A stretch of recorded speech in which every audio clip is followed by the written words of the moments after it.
Breaking news: Faisalabad to promote Christian-Muslim unity and interfaith harmony. A special iftar dinner was organized at the Church of House of Prayer and Praise International Ministries by its country coordinator Pastor Shamaun Saad. The event was attended by Muslim scholars under the leadership of Qari Peer Usman.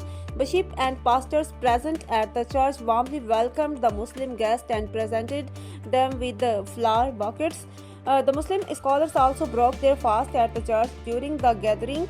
Participants appreciated Pastor Shamaun Saad's initiative, stating that such efforts are not only valued locally but across Pakistan as they promote peace and unity among different faiths. Immediately after the iftar, a solidarity rally in support of the Pakistan Armed Forces was held. Participants raised slogans in favor of Pakistan and expressed support for the armed forces and Chief of Army Staff, General Hafiz Asim Munir. The rally was led by Pastor Shamaun Saad, Qari Peer Usman, and Dr. Salamat Neki, coordinator of IUDHR Faisalabad.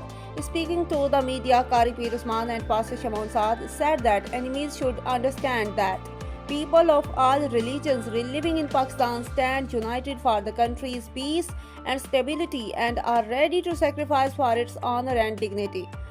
They further stated that those trying to create religious division will fail, and the participants concluded the rally by chanting Pakistan Zindabad, expressing solidarity, unity, and a message of peace.